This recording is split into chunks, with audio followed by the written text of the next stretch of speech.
Welcome दोस्तों। आज हम बात करेंगे माइंड की। माइंड को कैसे यूज करना, ब्रेन को कैसे यूज करना। और अगर आप देखेंगे तो सबसे ज्यादा पावरफुल हमारे जो पास है वो माइंड है। कोई भी कंप्यूटर इसके आगे नहीं है, हम इसमें सबसे आगे हैं। लेकिन इसमें इशू क्या है? पहली बात तो हमारे पास कोई मैनुअल नहीं है कि कैसे करना, क्या करना। थोड़ा बहुत यहाँ वहाँ स्पिरिचुअल और कुछ कुछ लोगों ने बताया है। और इसमें और एक चीज हमने देखा है कि हमारे बहुत सारे माइंड ट्रैप डेवलप हो जाते हैं जो हमारी सोचने की शक्ति को कमजोर कर देते हैं। तो माइंड ट्रैप समझने से हमको मालूम पड़ेगा कि हमारे कॉमन थिंकिंग एरर कौन से होते हैं और उनको कैसे दूर किया जाए। तो एक मुझे अभी ही पता चला है 2-3 साल के अंदर कि माइंड काम करता है एनर्जी पे, ऑक्सीजन पे। और माइंड को थिंकिंग करने के लिए, काम करने के लिए बहुत सारे ऑक्सीजन की जरूरत होती है, एनर्जी की जरूरत होती है। लेकिन हमारी जो फूड हैबिट है, हमारे जो वर्किंग कल्चर है, वो अभी इतना बिगड़ गया है कि हमारा माइंड एनर्जेटिक नहीं रह पाता। जैसे कि खाना खाने का, हम दिन में कम से कम 12 बार खाना खाते हैं, तो एनर्जी जो माइंड को जाना चाहिए वो इसको जा रही है। अब जब सोचने के लिए माइंड को एनर्जी और ऑक्सीजन कम पड़ता है तो वो क्या करता है, वो शॉर्टकट निकाल लेता है।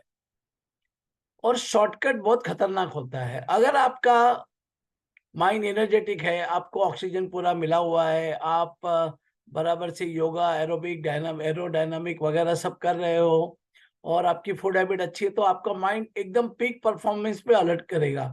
और वो पीक परफॉर्मेंस करेगा तो ये कॉमन थोड़ी बातें कम हो सकती है, लेकिन हमको पहले ये समझना चाहिए, क्योंकि हम इतना करने के बाद में भी माइंड तो शॉर्टकट मारने को देखेगा, क्योंकि माइंड चाहता है कि एनर्जी बच जाए और मेरा काम फटाफट हो जाए। दूसरा भी एक ये है कि लोगों को लगता है जल्दी से डिसाइड कर लिया यानी मैं बहुत होशियार हूँ। वो होशियार है, लेकिन अगर वो जल्दी से डिसीजन ले लेगा कि ये ऐसा ही है, तो वो कुछ पहलू पे ध्यान नहीं दे पाएगा और उसका डिसीजन गलत हो सकता है। तो माइंड ट्रैप क्या है? ये नेगेटिव मेंटल का मॉडल है। और ये नेगेटिव मेंटल मॉडल क्या है, कितने हैं, कैसे हैं, हम इसको देखेंगे। और इसका एक ही है कि स्टॉप करें। और आपको जो रियलिटी आप परसीव करते हैं, जो आप समझते हो कि दुनिया है, जो आप परसीव करते हैं वही आपके लिए आपकी दुनिया है। तो उसमें हमको हमारी दुनिया को परसीव करने में क्या डिफॉल्ट है, क्या है, हम उसको चेक करते हैं। तो बहुत सारे नेगेटिव माइंड मॉडल अपने ट्रैप बन सकते हैं। और हमारे पर्सपेक्टिव को लिमिटेड कर सकते हैं। पर्सपेक्टिव मतलब देखने का नजरिया। कोई भी चीज समझने को उसको अलग अलग नजरिए से देखना चाहिए। लेकिन ये mental model, negative mental model हमको परसेप्शन देखने को नहीं बोलते हैं, और उसकी वजह से हम बहुत सारी नई इंफॉर्मेशन बिना कोई भेदभाव के नहीं देख पाते, या हम बायस हो जाते हैं। तो इसको हम लोग ब्लाइंड स्पॉट्स भी बोलते हैं। ब्लाइंड स्पॉट का मतलब है कि blind mind traps are blind spot in our logic, हमारे सोचने के तरीके में, हमारे रीजनिंग के तरीके में, और हमारे प्रॉब्लम सॉल्विंग के तरीके के। और इससे ये माइंड ट्रैप अगर रहे तो गलतियां होने का और भेदभाव या गलत डिसीजन लेने का बहुत बड़ा स्कोप है। और ऐसा भी एक कहा जाता है कि आप उसका कुछ नहीं कर सकते हैं, वो किसका, तो वो है you don't know what you don't know. आपको पता ही नहीं है कि आपको पता नहीं, उसका आप कुछ नहीं कर सकते हो। तो हम कुछ ऐसे पहलुओं पे बात करेंगे जिससे हमें पता चलेगा कि हमें क्या नहीं पता है।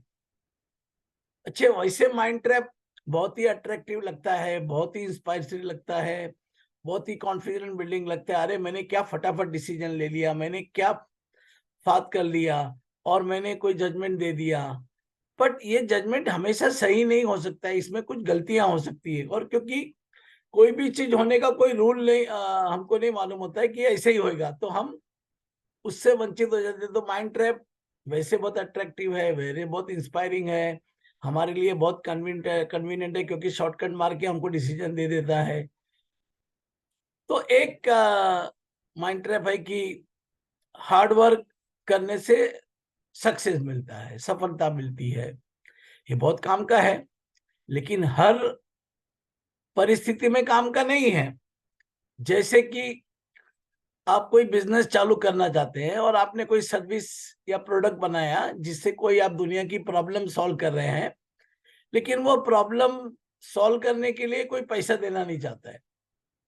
अब इस काम में आप कितनी भी मेहनत करो, आप अनसक्सेसफुल रहेंगे। तो इस एग्जांपल में हमने देखा कि वर्किंग हार्ड यहाँ पे इरेलेवेंट है, क्योंकि हमने ऐसा प्रोडक्ट सर्विसेज बनाया है, ऐसे प्रॉब्लम का सॉल्यूशन बनाया है कि जो कोई खरीदना ही नहीं चाहता है। अच्छा, तो हमें पहले ये देखना है कि हम इंफॉर्मेशन कैसे कलेक्ट करते हैं, कैसे उसमें मीनिंग निकालते हैं और उसमें कैसे पूरा प्रोसेस होता है। तो पहला होता है कि हम ऑब्जर्व करते हैं, हम डाटा को ऑब्जर्व करते हैं, हम हमारे अनुभव को एक्सपीरियंस करते हैं। उसमें से फिर हम सिलेक्ट करते हैं कि हमको कौन सा डाटा देखना है और क्या मुझे देखना है। तो जैसे मैं हमेशा कहता हूं कि हर आदमी में कुछ अच्छाई होती है, कुछ बुराई होती है, तो आपका फोकस अच्छाई पे है, बुराई पे है, तो ये आपका सिलेक्शन हो गया। कोई आदमी अच्छाई देखता है, कोई आदमी बुराई देखता है। अब आप जिस तरीके से देखेंगे, जो चीज आप डाटा सिलेक्ट करेंगे या जो चीज आप ऑब्जर्व करेंगे, उसके हिसाब से आप उसको मीनिंग देंगे, एक कोई मतलब देंगे। वो कल्चरल, पर्सनल, काफी कुछ हो सकता है। वो मीनिंग के ऊपर आप एक अजम्पशन करेंगे, आप एक धारणा बना लेंगे, और एक धारणा बनने के बाद एक आप निष्कर्ष पे पहुंच जाएंगे, आप कोई कंक्लूजन पे पहुंच जाएंगे। और जिस तरह के कंक्लूजन पे आप पहुंचे हैं, वैसे आपकी बिलीफ, आपका विश्वास हो जाएगा। और जैसा आपका बिलीफ है, वैसे आपके एक्शन होंगे। लेकिन इसके बाद में ये भी होता है कि जैसे हमारी बिलीफ है, वो हम क्या ऑब्जर्व करते हैं, इसको भी इफेक्ट करती है। तो आप देखिए, ये लूप है। तो इसके लिए हमको ये प्रोसेस को जानना जरूरी है। हम क्या ऑब्जर्व कर रहे हैं, हम उसमें से क्या सिलेक्ट कर रहे हैं, उसको क्या मीनिंग अटैच कर रहे हैं, हम उस पर क्या अजम्पशन, धारणाएं बना रहे हैं, और उसमें क्या कंक्लूजन लेके आ रहे हैं, और हमारी बिलीफ क्या है और हमारे एक्शन क्या है। तो अगर हम हमारे ऑब्जर्व प्रोसेस को, सिलेक्ट के प्रोसेस को, मीनिंग के प्रोसेस को, अजम्पशन के प्रोसेस को, कंक्लूजन के प्रोसेस को और बिलीफ के प्रोसेस को री एग्जामिन करेंगे, तो हम बहुत सारे माइंड ट्रैप से बच सकते हैं। सबसे बड़ी बात है कि दुनिया में कुछ भी हो रहा है, कैसे भी हो रहा है, आपके ऊपर भी कुछ भी बीत रहा है, और अलग अलग तरीके पे, अलग अलग टाइम पे अच्छा भी बीतेगा, खराब भी बीतेगा। लेकिन एक चीज जो ह्यूमन बीइंग के पास है, कि हम हर सिचुएशन में, हम हर परिस्थिति में कैसे रिएक्ट करना, क्या रिस्पॉन्स देना, ये हमारे हाथ में है। हम हमेशा भूल जाते हैं। तो मैं हमेशा कहता हूँ कि जब हम आइसक्रीम की दुकान पे जाते हैं, तो हम चॉकलेट खा सकते हैं, वलीना खा सकते हैं, जामुन खा सकते हैं, सीताफल खा सकते हैं, कुछ भी खा सकते हैं। जैसे हम जाके वहाँ आइसक्रीम सिलेक्ट करके खा सकते हैं, वैसे ही हम हर परिस्थिति में हमको क्या रिएक्शन देना है, हमको क्या रिस्पॉन्स देना है, हमको कैसे देखना है, हमको क्या देखना है, उसका क्या मीनिंग निकालना है, ये सब हमारे हाथ में है। लेकिन ये प्रोसेस इतना ऑटोमेटिक हो गया है और हमने इतनी बार कर चुका कि हमको ये पता ही नहीं रहा, हम इस बात से अवेयर ही नहीं है कि ये मेरे पास चॉइस है। कोई बोलता है मुझे गुस्सा आ जाता है, तो गुस्सा आया नहीं है, वो गुस्सा लाया है, वो उसका चॉइस है ना। तो मेंटल मॉडल जो होते हैं, वो कैसे कैसे बनते हैं।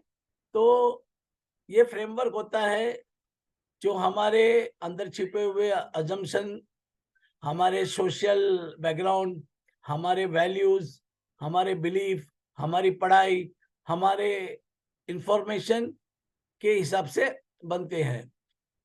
तो मेंटल मॉडल अगर देखा जाए तो सिंपली में है कि हम दुनिया को कैसे समझते हैं, हम दुनिया के बारे में कैसे सोचते हैं, वो हुआ मेंटल मॉडल। तो मेंटल मॉडल ये है कि किसी का भी थॉट प्रोसेस समझना और दुनिया में कैसे काम हो रहा है उसको समझना, तो ये मेंटल मॉडल हुआ। हम इसके बारे में आगे देखेंगे।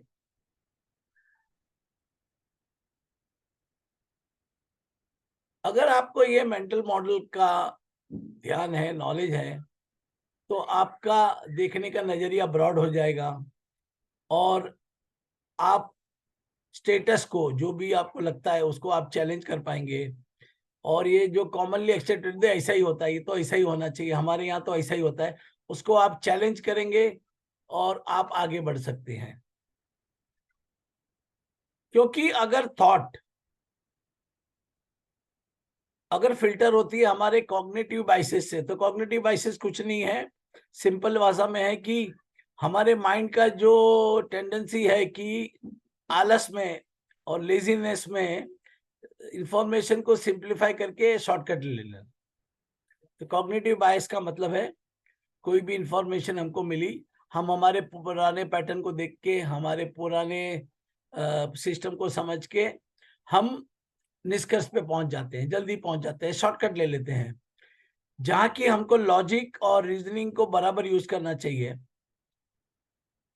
और हमारा माइंड जो है ये जो गलत फिल्टर लगे हुए हैं उसकी वजह से प्रभावित होता है। तो हमें इसका बात ध्यान रखना है।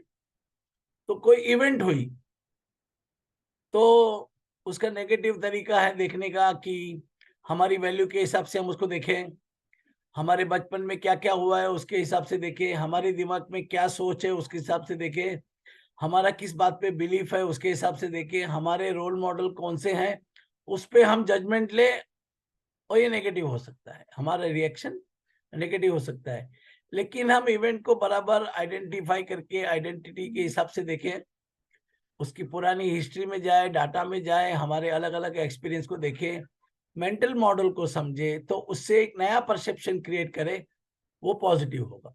तो आपका रिएक्शन पॉजिटिव या नेगेटिव कैसे हो सकता है, तो हमने बात की। अगर आप जजमेंट से लेंगे, प्री कंसीव जजमेंट से लेंगे, तो नेगेटिव होने का चांसेस है। और आप चीजों को हर तरीके से देख के, सब तरह से देख के परसेप्शन करके करेंगे तो आप पॉजिटिव हो जाएंगे। और वैसा भी बुद्धा का थॉट है, let the noble thought come from all this side, यानी आपको हर विचार को, हर चीज को अलग अलग नजरिए से और दूसरे लोगों के नजरिए से देखना चाहिए, जिससे कि आप ज्यादा से ज्यादा सही डिसीजन पे पहुंच सकते हैं। तो मेंटल मॉडल क्या है? ये क्रिटिकल टूल्स है डिसीजन मेकिंग के लिए। ये प्रॉब्लम सॉल्विंग में बहुत हेल्प करते हैं, क्योंकि ये कॉम्प्लेक्स प्रॉब्लम को छोटे छोटे पार्ट में डिवाइड करके मैनेजेबल बना जाते हैं और आपको क्विकली अलग अलग ऑप्शन को इवेल्युएट करने का मौका देते हैं। और इससे आप डिसीजन के आउटकम को भी एंटिसिपेट कर सकते हैं। और इससे सबसे बड़ा फायदा है कि आपकी चॉइसेस बहुत इन्फॉर्म और अच्छी तरीके से होगी। तो हम हमारे मॉडल के बारे में अवेयर हो जाएंगे, तो हम अपने आप को पूछते हैं कि मैं जो ये सोच रहा हूँ, वही जो महसूस कर रहा हूँ, ये क्यों हो रहा है, और क्या मुझे जो रिजल्ट चाहिए वो मुझे मिल रहा है कि नहीं मिल रहा है। तो आपके विश्वासों को और आपकी धारणाओं को आप चैलेंज करते हैं। वैसे वो चैलेंज करना बहुत डिफिकल्ट है, बट ये सब पॉसिबल है। इसके लिए क्या करना होगा? इसके लिए हमको एग्जाम्पल्स, फैक्ट और इंफॉर्मेशन ज्यादा से ज्यादा करनी पड़ेगी, ज्यादा से ज्यादा लोगों को बात करना पड़ेगा, ज्यादा से ज्यादा लोगों को पढ़ना पड़ेगा। वैसे जिसको ज्यादा इंग्लिश आती है वो कोई भी वर्ड समझता है, मुझे मालूम है, वो आगे नहीं देखता है। अब मुझे इंग्लिश कम आती है तो मैं जाके डीप में उसकी आजकल गूगल में meaning in Hindi, meaning in English सब आता है, वो आप देख लीजिए, उससे आपको नई इंफॉर्मेशन मिल सकती है। अच्छा, दूसरा आप ये कर सकते हैं कि दूसरों की थिंकिंग को यूज कर सकते हैं कि भाई ऐसा है तो कैसा हो सकता है। तो अपने डायलॉग को अच्छा करने के लिए आप लोगों से बात करके उनके पॉइंट ऑफ व्यू लेके फिर आप समझ सकते हैं। उनके पॉइंट ऑफ व्यू है, आपको उनको एक्सेप्ट करना जरूरी नहीं है, लेकिन आपको समझने के लिए वो बहुत जरूरी है। अच्छा, आपने जो भी मीनिंग निकाला है उसको जाके डीप में इंटरप्रेट करना है कि जो भी मैंने मीनिंग निकाला है, जो भी मैंने धारणा बनाई है, वो क्या हिसाब से और दूसरे लोग इसके बारे में क्या सोचते हैं। और सिंपल है कि हमारी थिंकिंग को हमारे एक्सप्रेशन से जोड़ना चाहिए, और हमारी थिंकिंग कैसी चल रही है, क्या है, और उसके बारे में पूरी अवेयरनेस से हमको करना चाहिए। और हमको अपने आप को बहुत सारे प्रोवोकेटिव क्वेश्चन और रीजन पूछने चाहिए। तो एक बहुत अच्छा टेक्निक है 5 टाइम वाई। तो जैसे आपने बोला कि मुझे बिजनेस करना है, तो उसका सेकंड सवाल आता है क्यों। तो क्यों का उसको 5 टाइम वाई बोलते हैं। तो क्यों तो मुझे पैसा कमाना है, तो फिर वापस पूछते हैं क्यों। ऐसे 4-5 बार आप वाई पूछते तो आपको समझ में आता है कि आप क्या कर रहे हैं। तो जैसे बहुत लोग मुझे मिलते हैं कैरियर के लिए आके बोलते हैं, तो बोलते हैं मुझे लंदन में जाके एमबीए करना है। तो जब पूछता हूँ क्यों, तो थोड़ा सा वो गड़बड़ा जाता है। वो बोलते हैं सब लोग कर रहे हैं, मेरे को भी करना है। नहीं, मुझे अच्छा लगता है, मेरा एक ड्रीम था। फिर मैं थोड़ा सा एक क्वेश्चन चेंज करता हूँ कि लंदन के एमबीए करने से क्या होगा।